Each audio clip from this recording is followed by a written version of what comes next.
Okay, I'm picking up at 11, the second part, where it's asking you to find the standard deviation. But this time you have to be careful because it's not like the first problem. You actually are finding the standard deviation of a population. So the formula for the standard deviation of a population, you're going to still do the square root, and it's going to be the sum of your x squares minus the sum of your x's and then square over n.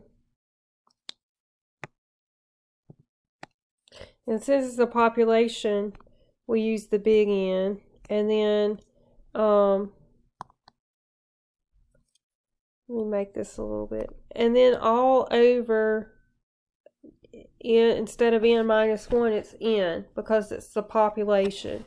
So when we do this, when we list our x's, we have 39, 37, 12, 7, and 7. And we could sum those x's and we would get 102. And then if we square our x's, we get 15, 21, 13, 69, 144, 49, and 49. And you're going to get 31, 32. So that is the sum of x squared. So now what we can do is, I'm going to erase this. We can I'm going to move over here and plug these numbers in, and we know the sum of x squared is 31, 32, and minus the sum of your x's, which is 102, and we're going to square that, and then we're going to divide that by n, and I believe for n,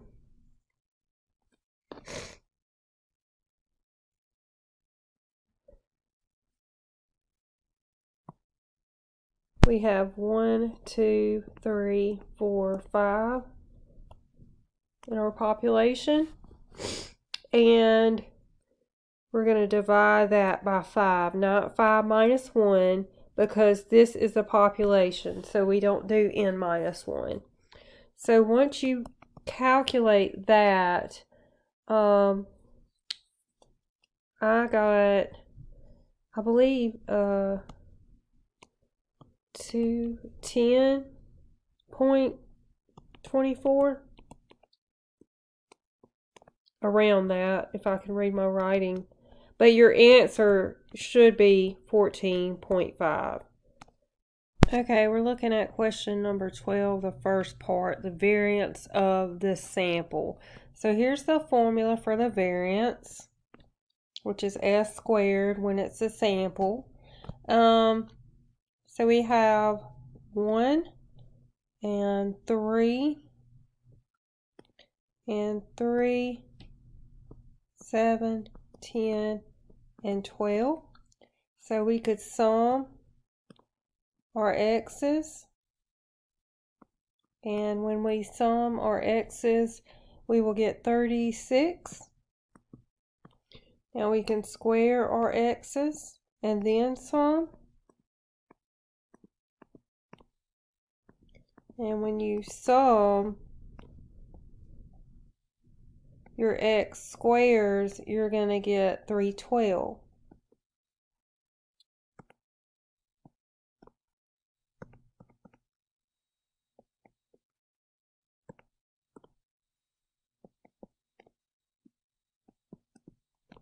Okay, and we know that n is 1, 2, 3, 4, 5, 6. So we're going to plug into our formula right here. I'm going to put the sum of your x squareds is 312 minus the sum of your x's, which is 36, and then square, over n, which is, did we say 6 or 5? 2, 4, 6. And then since it's a sample, we're going to do 6 minus 1.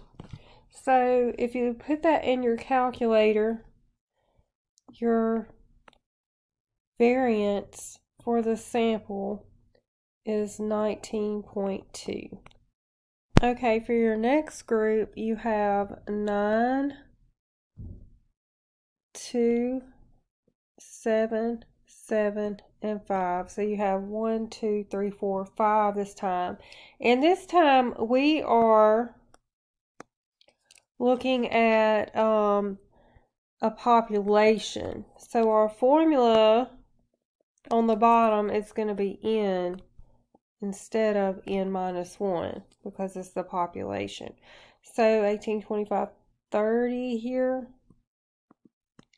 And here 81, 4, 49, 49, 25. And the sum of your x squares would be 208.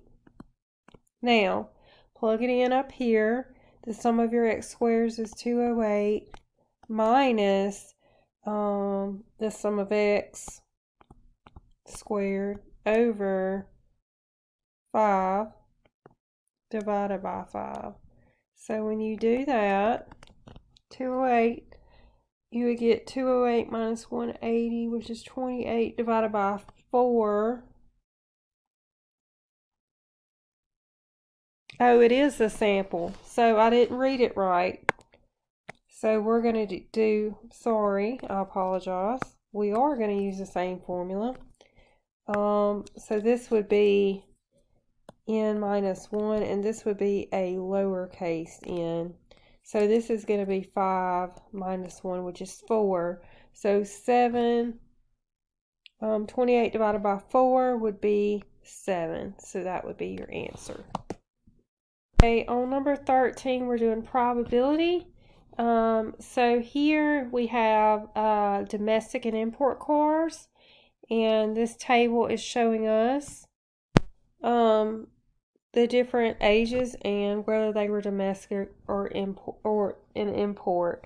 We want the probability that if we selected a car from this group, that it would be an import. So how many imports do we have here? Well, we have 6, 12, and 20. So 6, 12, and 20, that would be 38. Out of how many cars total do we have? 50. So if we were to pick a car from this group, this whole group is 50. 38 of those would be an import. So 38, and I said 50, sorry, I can't read my writing. 38 out of 80 would be 0.475.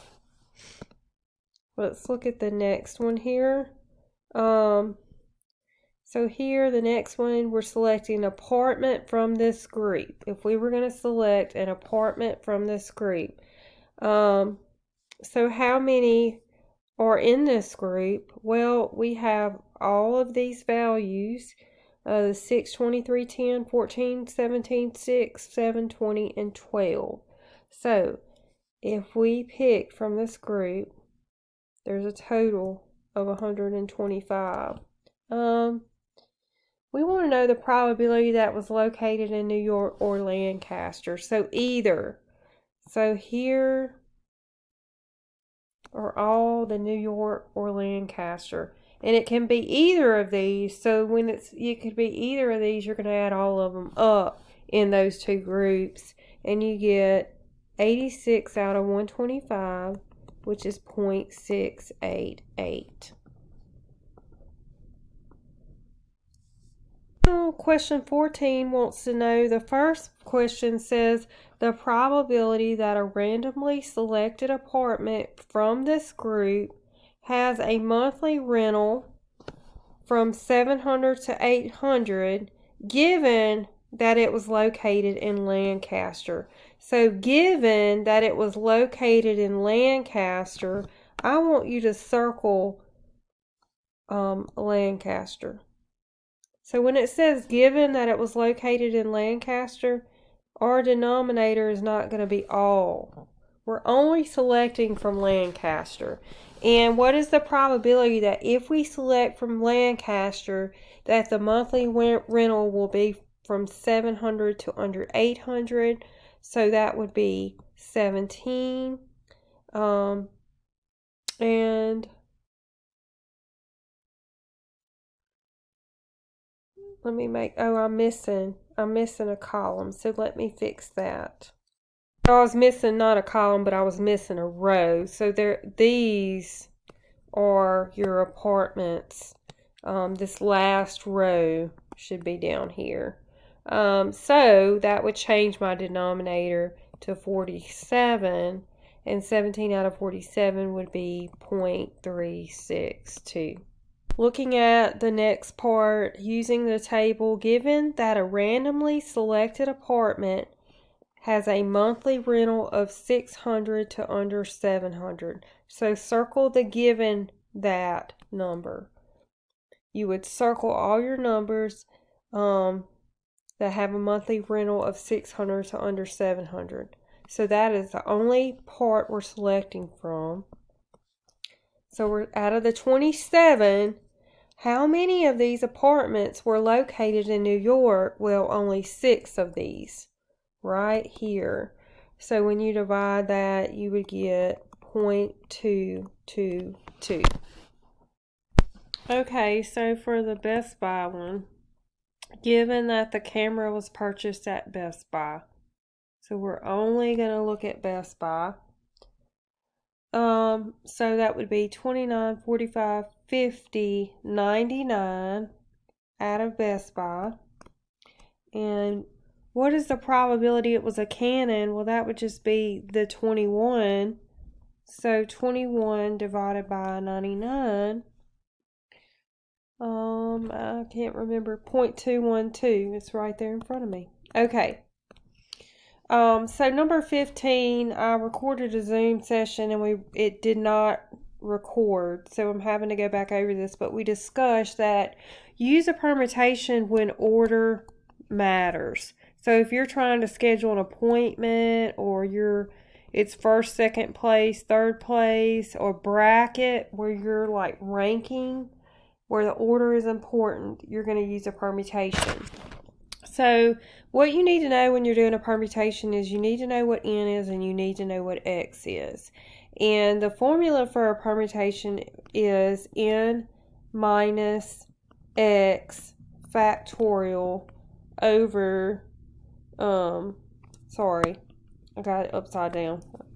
N factorial over n minus x factorial. So when you do that on the first one, we know n is 25 because we have 25 schools, and we're going to choose 3 of the schools to work with today. But we're scheduling a time, so order would matter. And so we only have 3 times, so 3 would be x. So 25 factorial over 25 minus 3 factorial, which is 22 on the bottom. And so on the top, we would just keep going until we could cancel out the 22 factorials. So 25 times 24 times 23, which would be 13,800. Now, I showed them my old school way. We have 3 times, and we're going to schedule 25. So the first time slot, we have 25 schools to choose from. The second time slot, we would only have 24. And the third, we would have 23. So you end up still with 13,800.